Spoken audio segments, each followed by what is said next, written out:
1965, a few Pakistani films exported to India had remarkably done well. Whether it was Intezar, whether it was Noor Jahan's Voice, whether it was Sudhir, people in India actually liked looking at Pakistani movies. So we cut ourselves off from a large market, potentially, that could have helped energize and stimulate the Pakistani cinema, and became inward-looking.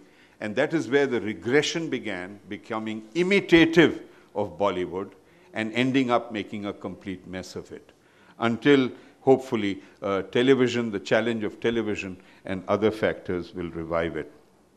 I'll make just a couple of concluding points on the fact of whether adaptation from literature should be faithful to the printed word. I think this is the most unfair expectation of any of us expect that. The two media are completely different, and cinema must have the liberty to take the original idea and adapt it to a completely different medium. And there should be no judgmental elements applied, hopefully, on that level, unless a completely factual distortion is made, and while pretending to be an original story.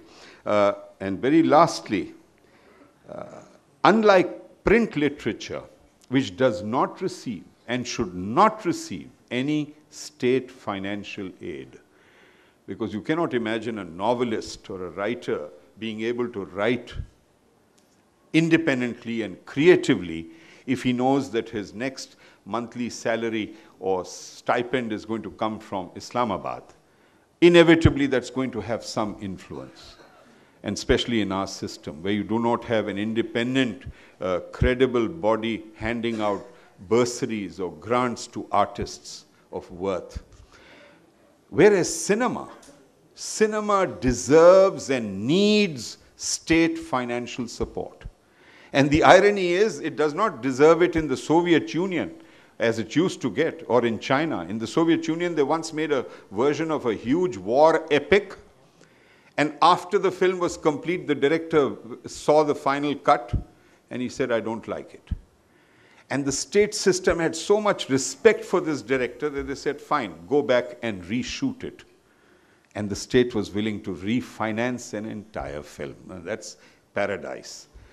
But in Europe, under the free market, in Britain, you've had a system like the Film Council in Britain.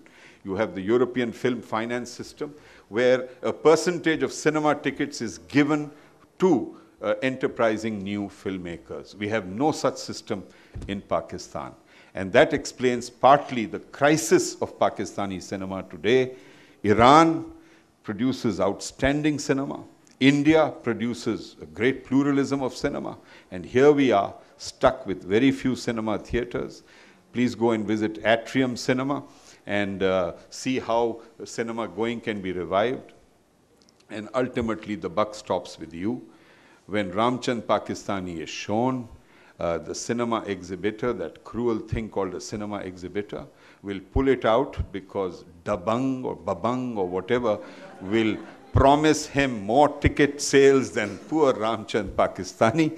So not enough people go out there and see a good or a rare Pakistani film. And I'm sure many others are coming soon by Shoaib Mansoor and Sabiha Sumar and others, and Mehreen Jabbar, and this poor producer called Javed Jabbar. Well, I hope you come back to the Pakistani cinema. Thank you for your patience. Thank you, Javed, for drawing that, the rich relationship between Pakistani cinema and literature, and also giving us a historical perspective of, the journey that Pakistani cinema has made. I have, my first question to Rachel and to Javed, and then we'll take questions from the floor. Rachel, in your talk, you were telling us about how the regional cinema, which is in languages such as Bhojpuri, and the mainstream Bollywood and the multiplex Hatke cinema, has very different audiences, very different sort of production and distribution practices, and also shows us the changes that are taking place in the middle classes. The Hatke cinema is more realistic. It is as compared to mainstream Bollywood. I was just thinking about the older films which drew upon realism, like in the 50s and the 60s. And I was thinking of a comparison to the multiplex Hatke cinema, like Lucky Oy Lucky or Dibakar Banerjee's films. And the one big difference that you see is that the older films which drew on realism focused on the tragic hero, and they were very tragic films, whether by, Bimal Roy or Guru Dutt. The new directors like Dibakar Banerjee, it's mostly humor and comedy that they are drawing upon. So I just wanted you to can you elaborate on that what is the shift from the, one kind of realism in the 50s to another kind of realism in contemporary times, one in which tragedy is so important and the other in which comedy is so important. Thank you. Thank you. Well, I think tragedy and the sort of sorrowful, hugely popular in the earlier films. And I think this was part of this idea of the romantic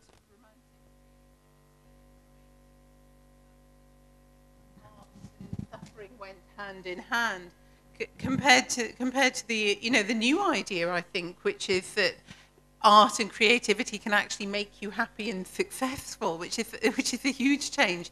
I don't know. I mean, perhaps it would be too great a leap to see that as part of the way that the youth in India actually sees itself, not always measuring itself up to other countries and how they're doing, but seeing a very positive future lying ahead for them. I don't know whether it's part of a wider spread optimism, though I think there are certainly connections there.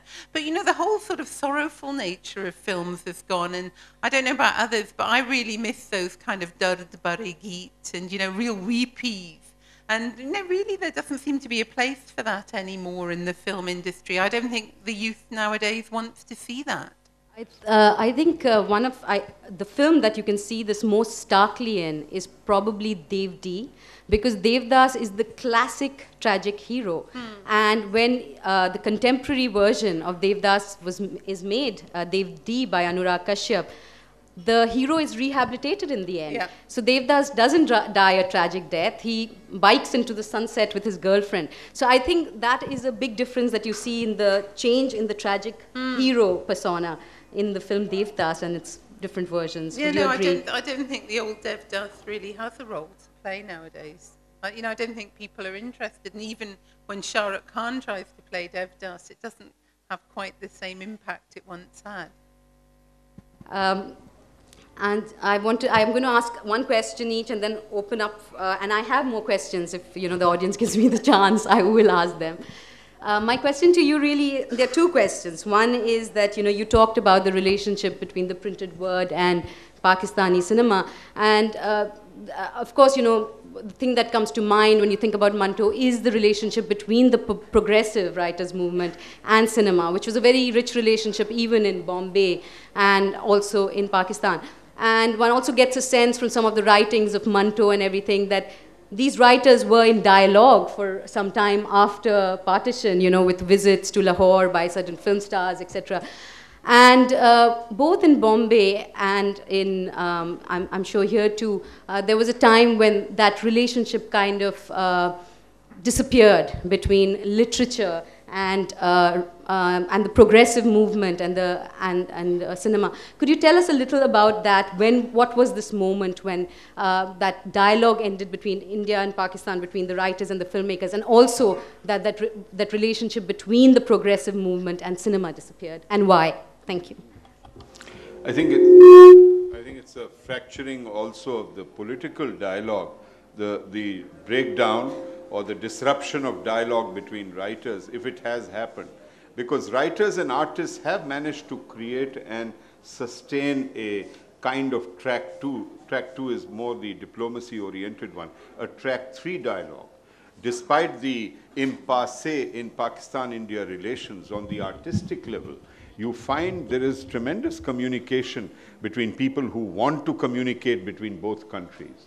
And there have been productions, co-productions of films, and films like my own Ramchand, where we cast an Indian actor. And there are musical concerts, there are people coming and going from both, yes. We We've used 35, 40 minutes, but go ahead and deprive us of our fundamental rights. It's all right, please. It's perfectly all right. I'll end in We an will hour, write about definitely. it. We still have time to go. It's all right. G, please. Since you've just crossed 26 and I crossed it long ago, I'm crossing 30. I wanted to add to what you've said. You've been very, very apt, the relationship between cinema and literature. Yes. There was one film which was made in Punjabi called Kartar Singh. It was based on a short story by Ahmad Nadeem Qasmi. Yes, yes. And Absolutely. the film was about partition, how a Sikh rescues a Muslim boy and helps him cross the newly created border. And that film was based on a short story called Parmeshwar Singh. And that was indisputably the finest Punjabi film ever made on either side of the border. And to prove to further consolidate your point, it was released in 1961, the same year it was released in India, and it competed with Ganga Jamna of Dilip Kumar and Jis Desh Mein Ganga Behti Hai of Raj Kapoor.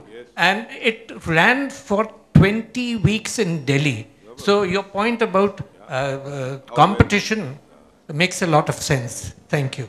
Thank you, Asif, because as editor of Eastern Film, you have rendered remarkable pioneering services to cinema, film journalism in Pakistan, and you are the repository of so much information. Thank you for adding that. So I think we should get questions, because we're already getting the look, which means we have to be out of here very soon. Yes, please, your question right there. Thank you very much. Mr. Javed Jabbar, we've seen glimmers of hope with Khuda Ke Liye and, of course, Ramchand Pakistani. Very few movies that have come out. We need more of these movies to come out. Your views about how we can do this, and also going to the cinema is an experience itself with your families, your popcorn, your Coke. That itself is an experience. What are your views on how to take this forward? Are there cheaper versions of doing movies here, HD? How do we take this forward? What could be your plan? Thank you, Sohail. You've asked for definition of ideal state policy. Three elements, I would imagine. First and foremost, this has to be an inescapable duty of the state. Government of the day has to facilitate the creation of a film finance fund, where in these times of economic distress, we cannot expect a grant from government. All we need to do is to set aside a small percentage of all cinema tickets sold, which automatically now go into each province, because film has been devolved from the center to the provinces under the 18th Amendment. Now we will have to look for 4 censor boards, and one censor board may differ with the other censor board. One may think that holding a girl's hand, may I hold your hand? I'm able to hold hand. This is allowed in Sindh, but it may not be allowed in Balochistan, or it may not be allowed in Khyber Pakhtunkhwa. Even though Khyber Pakhtunkhwa, to its credit, Pashto films are the most liberal. Anyone who thinks there is Talibanization going on in Pakistan, all you have to do is go and see a Pashto film, and you know that sex is alive and well in Khyber Pakhtunkhwa. So we just have to deal with 4 different provinces. The state has to play a coherent role in facilitating regional cinema. Unlike India, Pakistan, where regional subnationalisms politically have evolved and become very assertive, regional cinema has not followed suit. It's a strange dichotomy. Which has happened in India, it hasn't happened in Pakistan. So the state has to. Second, the private sector has to step forward and invest in multiplex cinemas. As Nadeem Mandviwala, with his investment, his managerial investment, the building itself is owned by a very innocent banker called Yunus Habib. But he decided to give it to Nadeem to run it, and Nadeem, compliments to him, he has done a superb job. And there can be many more multiplexes to bring up the paucity. And lastly, the buck stops with you. please come and see Slackistan, come and see the next Pakistani film being made. There are very talented filmmakers waiting to do that, and get advice from Rahmati Fazli, the ultimate distributor of Pakistani films, who's here. Thank you. Questions? Yes, in the front. And then you, after that. I understand, Javed, that the technical facilities for filmmaking are non-existent in Pakistan, and that no more future films of any quality can be made until money is invested and the cameras and everything else is imported. And till then, we're going to just sit idle. There won't be any good Pakistani film. Is that correct? No, Shaba, thank you for asking that question. I want to clarify that. In the age of globalization and outsourcing, it is possible today to access and to get into Pakistan any kind of equipment that we need, which is what we did with our film. So lack of technical equipment per se within the country was no disincentive. It would be good to have that equipment ready, but today you can get that equipment access whether Dubai, Bangkok, Mumbai, anywhere. So per se, that should not be a disincentive. And we can now work with HD, as you know, cinematographic 35mm film, the classical original negative on which you should shoot cinema. That processing facility and development facility, yes, we do not have now in Pakistan of quality. But we can make up for that by shooting on HD and converting to cinema film outside Pakistan. It can be done. Yes, I'll take your question. Just something you know that you mentioned. I have a question related to that to ask Rachel, which is you know, how much is writing about cinema and you know, academic work on cinema or researching cinema important in, because you know, you talked about how Bollywood was seen as trashy and then it was elevated and became the symbol of modern India. So I'm just wondering that is research and